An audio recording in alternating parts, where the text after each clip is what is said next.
मुझे पिताजी का फोन आया कि बेटी जल्दी से तुम घर पर आ जाओ, पता नहीं हमसे तुम कभी फिर मिल पाओगी कि नहीं। हमने पूछा, जी आप कहाँ जा रहे हैं कि ऐसी बातें कर रहे हैं। लेकिन पिताजी उस वक्त कुछ भी नहीं बोल पाए और फोन बंद कट हो गया। मैं यहाँ पर बहुत ही ज्यादा घबरा गई थी। मैं तुरंत अपने पति सनी को उठाई और तुरंत बोली कि देखिए जी, मेरे पिताजी का फोन आया था, वह ऐसी ऐसी बातें कर रहे हैं। उस समय मैं और सनी तुरंत अपने पिताजी के घर आए, लेकिन वहां पर आकर जब मैं कुछ ऐसा देखी जिससे मेरा रूह कांप गया और मैं भगवान से उसी समय विनती की कि ऐसा परिवार घन संसार किसी को भी न दे। मेरे पिता जगदीश जी, जिनके 2 बेटे और 1 बेटी है, वह अकेले ही अपने घर में रहा करते हैं, क्योंकि वह अपनी बेटी की शादी कर चुके हैं और दोनों बेटे के भी शादी हो गए हैं। वह भी दोनों अलग अलग शहर में रहते हैं, अपना परिवार बना चुके हैं। इसलिए जगदीश जी अपनी पत्नी जानकी के साथ अपने घर में रहा करते हैं। जब उनके बच्चे को जॉब नहीं करते थे, तब सारा पैसा बच्चों की पढ़ाई लिखाई में ही खर्च हो जाया करता था, पर फिर भी बच्चे खुश नहीं रहा करते थे और आज अपनी अपनी जिंदगी में खुश है। एक बार भी पलट कर भी अपने माँ बाप को नहीं देख रहे हैं। इसलिए जगदीश जी का पेंशन आता है तो पैसा जमा करके घर बना रहे हैं, बहुत ही आलीशान। अभी तक तो छोटे से घर में रह रहे थे, लेकिन अब बहुत जल्दी घर बनने वाला है। उन्हें लग रहा है कि हो सकता है शायद घर जब बन जाएगा तो मेरे दोनों बेटे मेरे पास रहने आ सकते हैं। अपनी बेटी प्रिया से तो वे हरदम बात कर ही लिया करते थे। दिन भर में एक बार अगर जगदीश जी फोन नहीं करते थे तो प्रिया ही उधर से फोन कर लिया करती थी और अपने माता पिता से बात कर लिया करती थी। वैसे तो अपने तीनों बच्चों को संस्कार बहुत ही अच्छे दिए हैं, लेकिन ऐसा काम ही हो गया है दोनों बच्चों का कि बाहर रहना मजबूरी हो चुका है। पर जानकी जी भी अपनी बहू का सुख पाना चाहती है और जगदीश जी को भी अपने दोनों बेटों का साथ में चाहिए। लेकिन वहां रहने के लिए जब बात करते थे साथ में बेटों लोग के साथ, तब बेटे बहू दोनों बहाना बना दिया करते थे कि हमारे पास तो जगह ही नहीं है, हम खुद ही क्वार्टर में रहा करते हैं, तो आप दोनों का हम कैसे एडजस्ट करेंगे। और बेटी से तो कभी बोल नहीं सकते क्योंकि खुद ही पराए घर की है। वह अपना घर संभाले, अपने परिवार को संभाले और प्रिया अपनी सास ससुर पति को अच्छे से संभाल भी रही है और यहाँ पर अपने माता पिता का भी फिक्र उसे रहा करता है। इसलिए तो अपने पति से कहकर वो हरदम कभी ना कभी यहाँ आ ही जाया करती थी मिलने।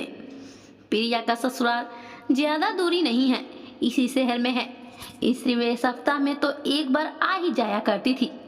जब घर बन रहा था तब बेटों को भी खबर हो ही गया था, गृह प्रवेश करवाया गया। तब उस दिन पूरा परिवार जगदीश जी के नए घर में इकट्ठे हुए थे।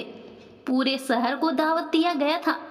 सब बहुत ही ज्यादा खुश थे, खास करके जगदीश जी और जानकी।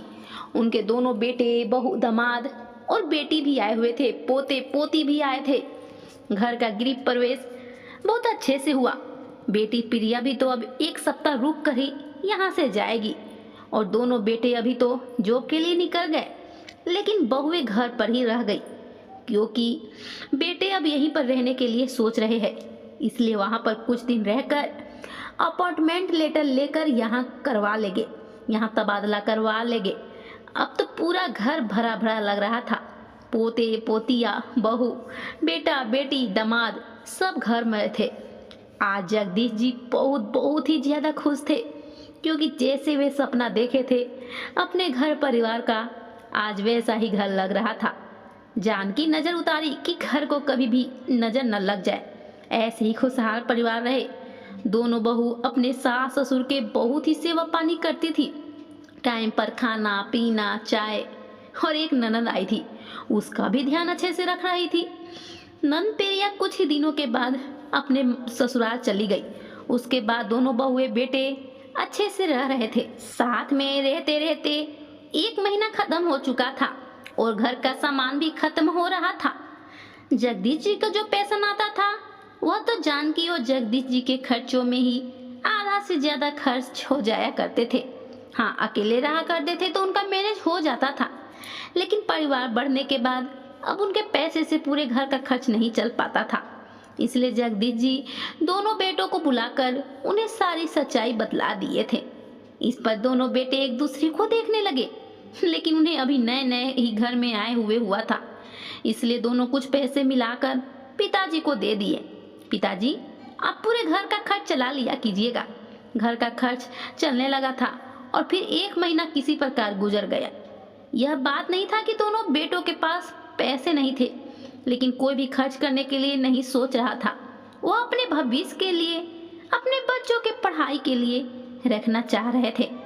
जगदीश जी एक दिन जानकी से बात कर रही थी कि हम जो सपने लेकर इस घर में अपने बच्चों को बुलाए थे, लग रहा है जानकी अब वह पूरा नहीं होगा, और अगर पूरा करना है तो अपना जो पैसा आता है उससे ही पूरा करना होगा।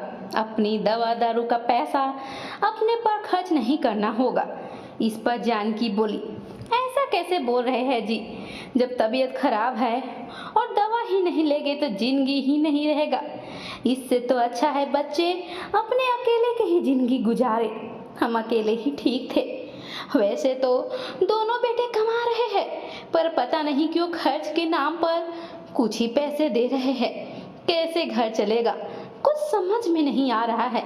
यह महीना भी बीतने वाला है, कुछ पहले का राशन था तो इस महीने हो गया, और कुछ आपका भी तो पैसा लग गया था, लेकिन अब कैसे होगा।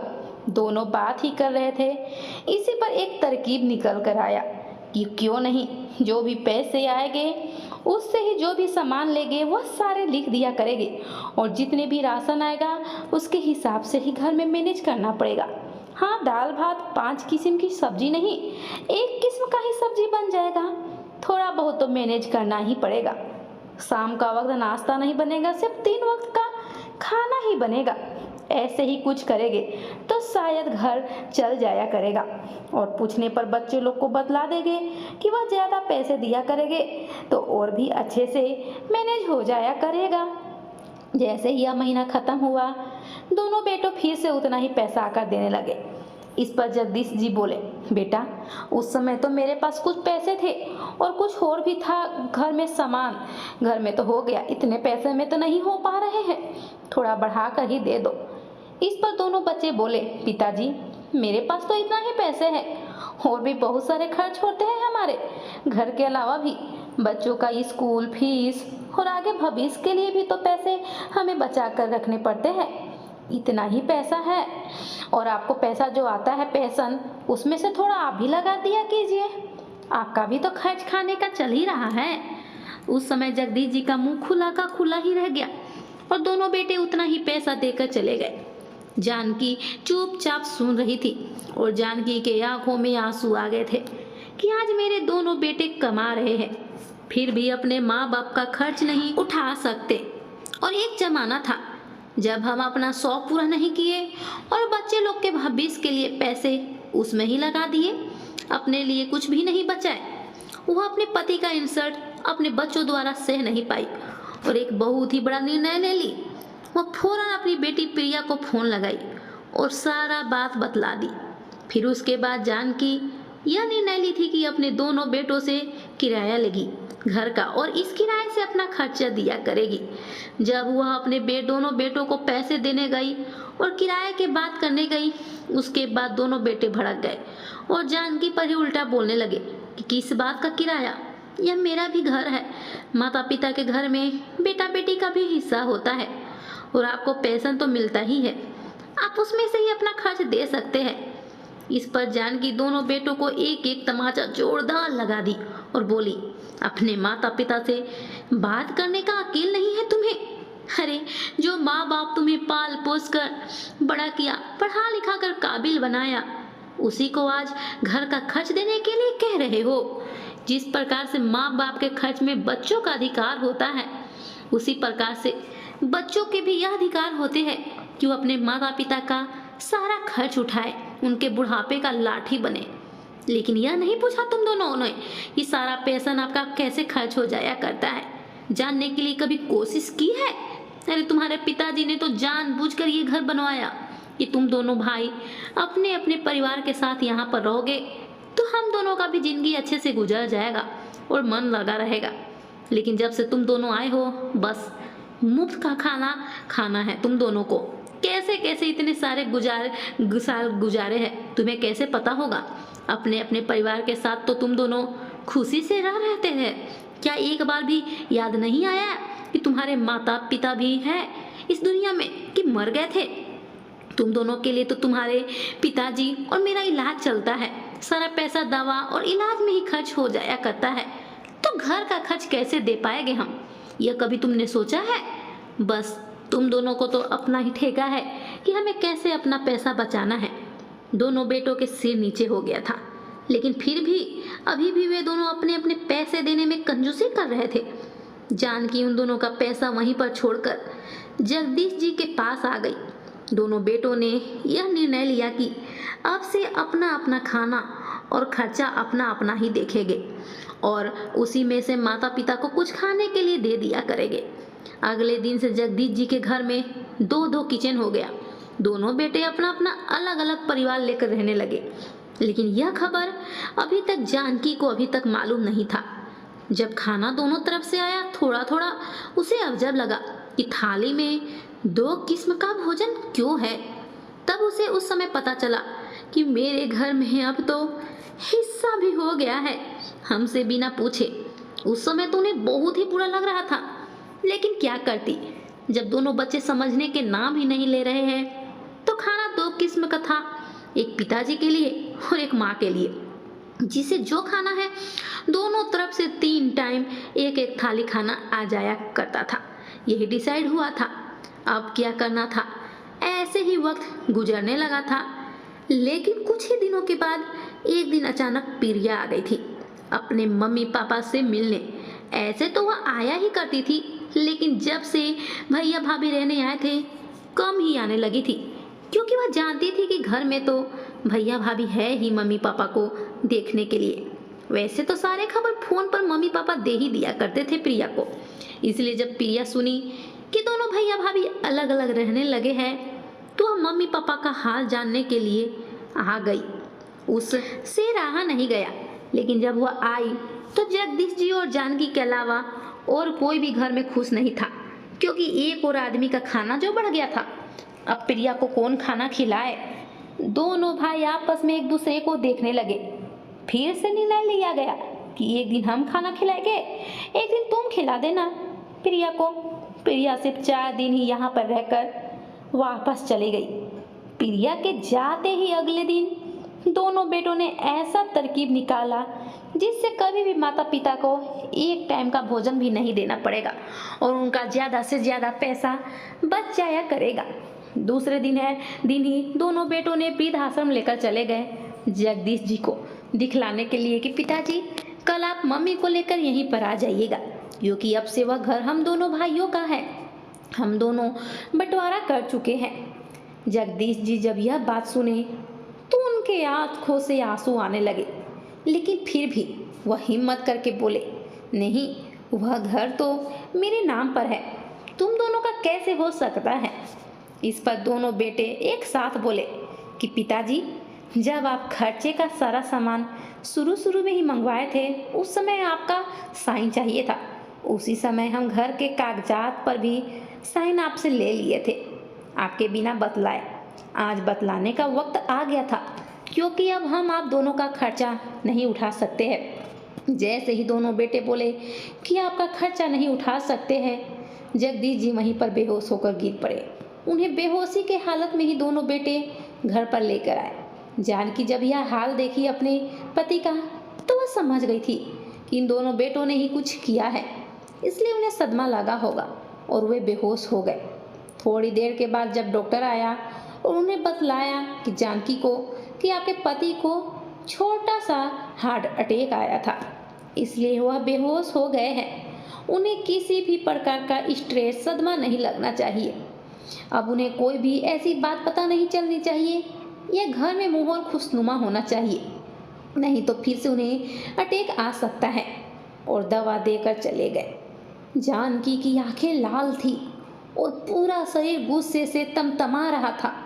वह अपने दोनों बेटों को बुलाई और बोली, अभी के अभी तुम दोनों मेरे घर खाली कर दो, क्योंकि तुम्हारे पिताजी को ऐसा सदमा लगा क्या?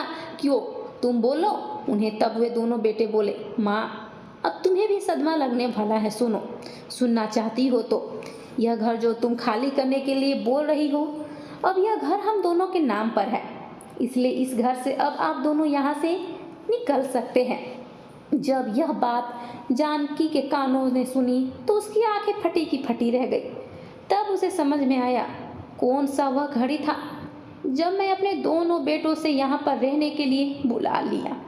मेरे पति कितने अरमानों से यह घर बनाए थे और सजाए थे, लेकिन दोनों ने उनके सपनों पर पानी फेर दिया। उस समय तो वह चुपचाप अंदर रूम में चली गई और सीधे प्रिया को फोन लगाकर सारी सच्चाई बतलाने की कोशिश करना चाहिए, लेकिन मुंह से आवाज ही नहीं निकल पा रहा था। बस इतना ही बोली कि बेटी, पिताजी को हार्ट अटैक आ गया है, हम दोनों तो यहाँ से चले जाएंगे, इसलिए जल्दी से आना है तो आ जाओ। बस इतना ही कहकर जानकी फोन कट कर दी थी। प्रिया वहाँ पर भी ज़्यादा घबरा गई थी, क्योंकि वह कल ही तो अपने मायके से यहाँ पर यानी कि ससुराल आई थी। इसलिए वह तुरंत सनी को उठाई और बोली, देखिए ना जी, माँ का फोन आया था, ऐसी ऐसी बातें माँ कर रही थी, मुझे तो कुछ समझ में ही नहीं आ रहा है। उस घर का माहौल ऐसे भी खराब है, दोनों भाई मम्मी पापा का तो बात मानते ही नहीं हैं और एक एक टाइम का खाना एक एक थाली देते हैं। चलिए ना, बहुत ज़्यादा घबराहट हो रहा है। माँ क्यों बोली कि मिलना है तो मिल लो, फिर कभी नहीं मिल पाओगी। प्रिया जब वहाँ पहुँची तब जानकी जगदीश जी को लेकर बहुत दूर चली गई थी, लेकिन हाँ, अपने रूम में अपने फ़ोन के पास एक पत्र लिखी थी, जिसमें बहुत ही रहस्यमय पत्र लिखा हुआ था। दोनों भाइयों को तो पता भी नहीं था कि प्रिया कब आई और माँ कब घर से निकल गई। जब प्रिया आवाज़ दी तो दोनों भाई सट पका के फटाफट आ गए। यह क्या कह रही है प्रिया? फिर दोनों इत्मीनान से बोले, हो सकता है वृद्धाश्रम ही गए होंगे, कल ही तो बोलकर आए थे पिताजी को पीते पीसी पर प्रिया छोटी थी, इसलिए कुछ बोल नहीं सकी, लेकिन गुस्सा आ रहा था। वे पत्र लेकर चुपचाप अपने घर आ गई। भाइयों को पत्र के बारे में नहीं बतलाई थी और मम्मी पापा को भी बहुत खोजने की भी कोशिश की, लेकिन नहीं मिले। वृद्धाश्रम में भी नहीं थे। वो पुलिस में रिपोर्ट भी करवा दी थी अपने दोनों भाइयों के खिलाफ, लेकिन 24 घंटे के भीतर पुलिस कोई भी काम नहीं कर सकता था, इसलिए 24 घंटा इंतजार करना पड़ रहा था। प्रिया जब वह उस पत्र को खोलने लगी, उसमें लिखा हर एक बात पर उसकी आंखों से आंसू की धार बहने लगा, लेकिन अंत में वह बहुत ही ज़्यादा खुश भी हो गई। उस पत्र में लिखा था, मेरी प्यारी बेटी प्रिया, अब मैं तुम्हारे भाइयों के साथ तो नहीं रह सकती हूँ, क्योंकि तुम्हारे दोनों भाइयों ने हम दोनों के साथ बहुत ही ज्यादती की है। यहाँ तक कि धोखेबाजी से दोनों भाई मिलकर मेरे ही प्रॉपर्टी पर जबरदस्ती धोखे से साइन करवा लिया गया है और मुझे घर से धक्के देकर निकाल रहे थे। तुम्हारे पिताजी को हार्ट अटैक आया है, फिर भी उन दोनों में इतना भी मोह माया नहीं है कि ख्याल रखे। ख्याल तो दूर की बात है, फिर भी हमें निकालने के लिए बोल रहे हैं। हम तुम्हारे मामी जी के घर अभी कुछ दिनों के लिए जा रहे हैं, लेकिन तब तक तुम यह घर फिर से मेरे नाम करवाने की पूरी कोशिश करना। तुम्हारी माँ। प्रिया की आंखों में आंसू आ गए। तब उसने सनी के साथ मिलकर एक प्लान किया कि अपने भाइयों को जेल से रिहा तो करवा देते हैं, उसके बदले में यह प्रॉपर्टी ले लेते हैं। सनी बोला, तुम्हारे भाई इतने भोले ही थोड़े हैं कि तुम बोलोगी और वह साइन कर देंगे इस पेपर पर। प्रिया बोली, नहीं, एक चाल चलना पड़ेगा। जिस प्रकार उन्होंने माँ पिताजी से साइन कागजात पर करवाए थे, उसी प्रकार से हम भी वापस जमीन ले लेंगे। वकील से कागज बनवाए। कागज 1-2 दिन में ही बनकर तैयार हो गए। फिर वसीयत के साथ जेल में गई और अपने दोनों भाइयों को कुछ कागजात पर साइन करने के लिए जब बुलाया गया, क्योंकि जेल से रिहा जो मिल रहा था तो उस समय दोनों जेल में ही गए थे तो दम घुट रहा था, जिस कारण दोनों पेपर पर साइन करते समय ध्यान नहीं दे पाए। और रिहा के पेपर के बीच में ही जमीन के प्रॉपर्टी के भी पेपर थे, उस पर भी साइन हो गया। उसके बाद वह घर गए और प्रिया को बोले, तुम्हारी हिम्मत कैसे हुई थी मुझे जेल में अंदर करने के लिए?